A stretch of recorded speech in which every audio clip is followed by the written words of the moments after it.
जय हिंद दोस्तों, स्वागत है आपका हमारे चैनल पर। लेकर आ चुके हैं आपके लिए देश दुनिया की 10 बड़ी खबरें, साथ में लॉकडाउन और ट्रेनों और बसों के चलने को लेकर अभी बहुत बड़ी खबर निकल के आ रही है। इसके अलावा यूपी सरकार का बड़ा ऐलान, सभी प्रवासी मजदूरों को घर भेजने में करेगी मदद। तो क्या है पूरी जानकारी आपको बताएंगे।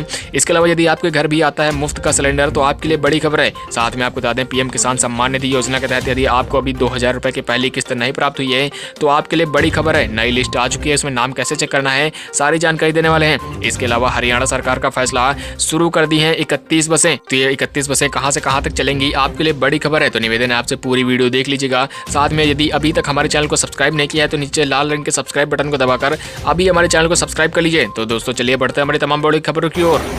वहीं अगली खबर निकल कर है यूपी सरकार का ऐलान, प्रवासियों को घर भेजने में मदद कर सकती है सरकार। जी हां, दरअसल आपको बता दें यूपी के मुख्यमंत्री योगी आदित्यनाथ ने कहा कि लॉकडाउन के कारण अन्य राज्यों के यूपी में फंसे लोगों को यदि उनके गृह राज्य की सरकार वापस बुलाने का निर्णय लेगी तो प्रदेश सरकार इसकी अनुमति देते हुए ऐसे लोगों को वापस भेजने में सहयोग करेगी। आपको बता दें प्रदेश में फंसे अन्य राज्यों के लोगों की मदद के लिए मुख्यमंत्री ने ये ऐलान किया है। साथ ही आपको बताते चलें कि मुख्यमंत्री कार्यालय की ओर से जारी एक ट्वीट में ये पूरी जानकारी दी गई है। साथ में आपको बता दें लॉकडाउन के चलते यूपी में अन्य राज्यों के कई प्रवासी लोग फंसे हुए हैं। साथ ही साथ आपको बताते चलें कि इनमें मजदूरों की संख्या ज्यादा है। कुछ दिन पहले महाराष्ट्र सरकार ने भी कहा था कि केंद्र से अनुमति मिले तो प्रदेश में फंसे प्रवासियों को उनके गृह राज्य भेजने में वे विचार कर सकते हैं। साथ ही आपको बता दें कुछ इसी तरह का बयान मुख्यमंत्री योगी आदित्यनाथ के दफ्तर से भी आ चुका है। आपको बताते चलें बयान के मुताबिक अगर राज्य सरकारें प्रवासियों को बुलाने का निर्णय लेती हैं तो यूपी सरकार इस काम में जरूर सहयोग करेगी। साथ ही आपको बता दें यदि आप भी एक मजदूर हैं या फिर किसान हैं, किसी भी दूसरे राज्यों में फंसे हुए हैं, किसी कारणवश फंस चुके हैं तो आपके लिए यहाँ पर ये बहुत बड़ी खबर निकल के आ रही है। जी हाँ, दरअसल आपको बता दें अभी हाल फिलहाल में ही यूपी सरकार ने एक बड़ा फैसला लेते हुए राजस्थान के कोटा में फंसे सैकड़ों छात्रों को यूपी बुलाया था। आपको बता दें अलग अलग जिलों के छात्रों को कोटा से लाने के लिए 300 से ज्यादा बसें भेजी गई। साथ ही छात्रों और उनके परिजनों ने इस फैसले के लिए सरकार की काफी तारीफ भी की थी। हालांकि आपको बता दें इस पर राजनीति भी हुई और बिहार के मुख्यमंत्री नीतीश कुमार ने इसे सही नहीं बताया। उन्होंने कहा कि लॉकडाउन में किसी को नहीं बुलाया जाना चाहिए, अगर ऐसी बात है तो प्रवासी मजदूरों को क्यों छोड़ा जा रहा है। साथ ही आपको बता दें पिछले महीने दिल्ली से सटे गाजियाबाद बॉर्डर पर अचानक हजारों मजदूर इकट्ठा हो गए थे जो अपने घर जाने के लिए लॉकडाउन के बीच निकल पड़े थे। यूपी सरकार ने बसों का इंतजाम कर इन सभी लोगों को उनके घर पहुंचाया था। आपको बता दें यदि आप भी किसी भी दूसरे राज्य में फंसे हुए हैं तो आप अपनी जानकारी कमेंट बॉक्स में जरूर बताएं।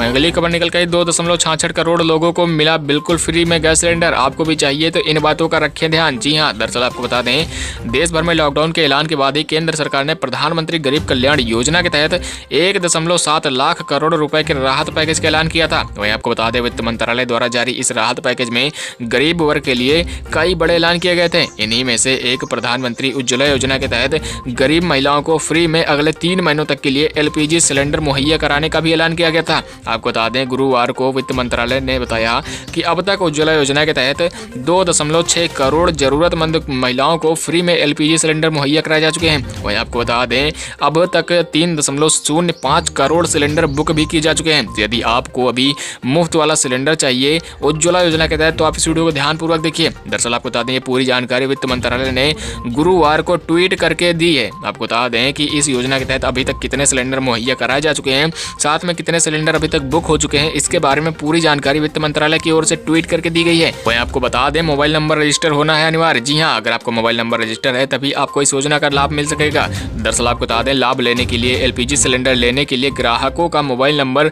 रजिस्टर होना अनिवार्य है। इसका मतलब है कि जिन लाभार्थियों का मोबाइल नंबर गैस एजेंसियों के पास रजिस्टर है उन्हें इस स्कीम का लाभ मिल सकेगा। यानी आपको बता दें एक महीने में कितने सिलेंडर मिलेंगे। जी हाँ, आपको बताते चलें कि उज्ज्वला योजना के तहत 14.2 किलोग्राम वाले 3 एलपीजी सिलेंडर ही प्रधानमंत्री गरीब कल्याण योजना के तहत दिए जाएंगे। वहीं आपको बता दें एक महीने में एक सिलेंडर मुफ्त दिया जाएगा। जिन लोगों के पास 5 किलो वाले सिलेंडर हैं उन्हें 3 महीने में कुल 8 सिलेंडर दिए जाएंगे। यानी एक महीने में अधिकतम 3 सिलेंडर ही फ्री मिलेंगे। वहीं अगली खबर निकल कर पीएम किसान सम्मान निधि योजना की नई लिस्ट में ऐसे चेक करें अपना नाम। 8 करोड़ किसानों के खाते में पहुंची पहली किस्त। जी हां, दरअसल आपको बता दें लॉकडाउन से सबसे ज्यादा प्रभावित गरीब किसान और मजदूरों को मोदी सरकार ने बड़ी राहत दी है। दरअसल आपको बता दें वित्त मंत्रालय के मुताबिक 2 करोड़ 82 लाख बुजुर्गों, विधवाओं और दिव्यांगों के खातों में अब तक 1405 करोड़ रुपए डाले जा चुके हैं। आपको बताते चलें कि प्रधानमंत्री गरीब कल्याण योजना के जरिए 31.77 करोड़ लोग लाभान्वित हुए हैं। वहीं आपको बता दें इसके तहत अब तक 33 करोड़ लोग लाभान्वित भी हो चुके हैं। ये तो आपको बताते चले कि वित्त मंत्रालय के एक बयान में कहा गया कि 20.05 करोड़ महिलाओं के जनधन खाते में अब तक 10,025 करोड़ रुपए डाले जा चुके हैं। तो आइए अब जानते हैं कि आखिरकार आप लिस्ट में नाम कैसे चेक करेंगे। दरअसल आपको बता दें, अगर आपने इस योजना का फायदा लेने के लिए आवेदन किया है और अब अपना नाम लाभार्थियों की सूची में देखना चाहते हैं, तो आपके लिए सरकार ने अब ये सुविधा ऑनलाइन मुहैया करा दी है। जी हाँ, आपको बता दें, पीएम किसान सम्मान निधि योजना 2020 की नई सूची को सरकारी वेबसाइट pmkisan.gov.in पर चेक कर सकते हैं। आपको बताते चले कि कृषि और किसान कल्याण मंत्रालय पीएम किसान सम्मान निधि के तहत लाभ पाने वाले किसानों की सूची आने वाली मई तक जारी कर दी गई है। तो आप pmkisan.gov.in पर आप जाकर इस लिस्ट को पूरी तरीके से देख सकते हैं कि आपका नाम इस लिस्ट में है या फिर नहीं है। वहीं अगली खबर निकल कर हरियाणा सरकार का फैसला, छात्रों को लाने कोटा जाएंगी 31 बसें। जी हां, दरअसल आपको बता दें, उत्तर प्रदेश और मध्य प्रदेश के बाद अब हरियाणा सरकार ने भी कोटा में अपने छात्रों को निकालने के लिए 31 रोडवेज बसों को भेजने का फैसला कर लिया है। दरअसल आपको बता दें, हरियाणा सरकार राजस्थान के कोटा में फंसे छात्रों को वापस लाने के लिए 31 बसें भेजेगी। आपको बता दें, राजस्थान के कोटा शहर में 31 रोडवेज बसें हरियाणा सरकार की ओर से भेजी जाएंगी। दरअसल बता दें, कोटा के कोचिंग सेंटरों में पढ़ रहे 851 छात्रों को इन बसों के जरिए घर तक भेजा जाएगा। साथ ही आपको बता दें, रेवाड़ी डिपो प्रबंधक ने आज तक से कहा कि रेवाड़ी से 16 और नरनौल से 15 बसों का संचालन किया जाएगा। यही नहीं, आपको बता दें, 31 बसों में 851 छात्रों को घर तक पहुंचाने का लक्ष्य रखा गया है। वहीं अगली खबर निकल कर है, ट्रेन और हवाई यात्रा कब से चालू होगी, आ गया नया अपडेट। जी हां, दरअसल आपको बता दें, यदि आप भी ट्रेनों के चलने का इंतजार कर रहे हैं, साथ में हवाई यात्राएं करने के सोच रहे हैं, तो आपके लिए यहाँ पर बहुत बड़ा अपडेट निकल के आ चुका है। दरअसल आपको बता दें, कोरोना के कारण पूरे देश में लॉकडाउन चल रहा है और ये 3 मई तक के लिए जारी रहेगा। ऐसे में रेल सेवाएं, हवाई सेवाएं आखिरकार कब से चलेंगी, इसको लेकर यहाँ पर नया अपडेट आ चुका है। दरअसल आपको बता दें, हाल ही में अभी GOM मंत्री समूह की बैठक हुई, जिसमें यहाँ पर कई अहम निर्णय लिए गए हैं। तो चलिए क्या है पूरी खबर आपको बताते हैं। दरअसल बता दें, रक्षा मंत्री राजनाथ सिंह की अध्यक्षता में ग्रुप ऑफ मिनिस्टर्स यानी कि GOM की बैठक हुई, जिसमें स्वास्थ्य मंत्री ने अंतिम निर्णय लिया। आपको बता दें, GOM यात्री गाड़ी शुरू करने को लेकर अभी बिल्कुल भी पक्ष में नहीं है। वहीं सोशल डिस्टेंसिंग का पूरी तरह से पालन करवाना चाहते हैं सभी स्वास्थ्य मंत्री। आपको बता दें, ऑल इंडिया ने दूसरी प्राइवेट एयरलाइंस को 3 मई के बाद में बुकिंग करने के लिए कहा है। साथ ही में आपको बता दें, केंद्रीय मंत्री प्रकाश जावड़ेकर ने बताया कि केंद्र सरकार रेलवे विमान यात्री सेवाओं के परिचालन को शुरू करने को लेकर अभी बिल्कुल भी मूड में नहीं है। यही नहीं, आपको बता दें, इस समय चर्चा करने का भी इसके बारे में कोई मतलब नहीं निकल के आता है, ऐसा यहाँ पर कहना है प्रकाश जावड़ेकर का।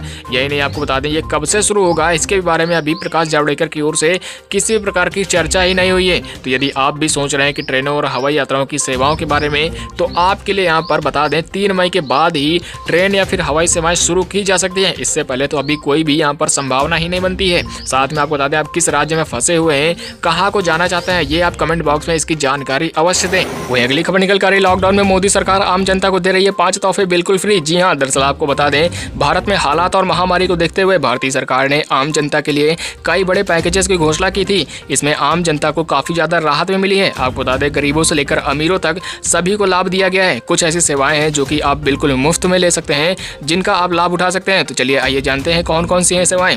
दरअसल आपको बता दें, जिन मजदूरों का वेतन 15,000 प्रति माह से कम है, उन्हें सरकार 24% अपनी ओर से देगी। साथ ही आपको बता दें, ये वेतन सरकार उनके PF अकाउंट में जमा करेगी और अगले 3 महीनों तक के लिए लगातार जमा करेगी। साथ ही आपको बता दें, इसका लाभ केवल उन मजदूरों को ही मिलेगा जिनकी फैक्ट्री या फिर कारखानों में 100 से कम मजदूर काम करते हैं। यानी कि अगर आप किसी एक संगठित सेक्टर में काम करते हैं, तभी आपको ये लाभ मिलेगा। इसके अलावा आपको बता दें, प्रधानमंत्री उज्ज्वला योजना के तहत आने वाले सभी परिवारों को मुफ्त गैस सिलेंडर भी मिलेगा और अगले 3 महीनों तक के लिए ये तोहफा बिल्कुल फ्री है। तो यदि आपको अभी तक मुफ्त में गैस सिलेंडर नहीं मिला है, तो आप कमेंट करके बता दीजिए। साथ ही आपको बता दें, ये मुफ्त सिलेंडर आपको कैसे मिलेगा, तो आपके बैंक खाते में मोदी सरकार की ओर से गैस सिलेंडर लेने के लिए पैसा भेजा जाएगा और उस पैसे से आप मुफ्त में गैस सिलेंडर ले सकते हैं। तो यदि आप तक ये पैसा पहुंच चुका है और आपने अगर गैस सिलेंडर फ्री में ले लिया है, तो आप कमेंट करके जरूर बता दीजिएगा। साथ ही नहीं मिला है तो भी आप बताइएगा। साथ ही आपको बता दें, सरकार विधवा और दिव्यांग लोगों को भी मदद कर रही है। इन सभी लोगों को सरकार 1,000 रुपये प्रति महीना अगले 3 महीनों के लिए देने वाली है। साथ ही आपको बता दें, प्रधानमंत्री जनधन खाता वाली औरतों के लिए भी 500 रुपये प्रति महीना सरकार देने वाली है और अगले 3 महीनों तक के लिए प्रधानमंत्री जनधन खाता के तहत सभी औरतों को 500 रुपये भेजे जाएंगे। तो यदि इनमें से कोई भी एक लाभ आपको मिला है, तो आप कमेंट करके जरूर बताएं। साथ ही में अगर नहीं मिला है तो भी आप बताएं, हम आपको बताएंगे आखिर किस कारण से आपको लाभ नहीं मिला है। तो अगली खबर निकल कर, मोदी सरकार का फैसला, अब किराने की दुकान के साथ साथ ये दुकानें भी खुलेंगी। जी हाँ, दरअसल आपको बता दें, मोदी सरकार ने धीरे धीरे अब सभी व्यवसायों को खोलने की इजाजत दे दी है। आपको बता दें, हालांकि अभी भी बहुत सी ऐसी दुकानें हैं जो कि बंद रहेंगी, लेकिन जो जरूरी दुकानें हैं उन्हें खोलने की इजाजत मिल चुकी है। आपको बताते चले कि सरकार ने पहले सिर्फ किराने और सब्जियों की दुकानों को खोलने की इजाज़त दी थी, लेकिन अब कई सारी दुकानों को खोलने की इजाज़त दे दी है। जैसे कि स्कूल की किताबों को लेकर, या फिर पंखे बेचने वाली दुकानें खुल सकेंगी, या फिर इलेक्ट्रीशियन और प्लम्बर जैसी सर्विसेज भी अब आपको मिलना स्टार्ट हो जाएंगी। साथ ही आपको बताते चले, केंद्रीय गृह मंत्रालय ने मंगलवार को इस बारे में गाइडलाइंस जारी की। मंत्रालय ने कहा कि शहरों में स्थित ब्रेड बनाने वाली फैक्ट्रियां और आटा मिलें भी लॉकडाउन के दौरान अपना काम शुरू कर सकती हैं।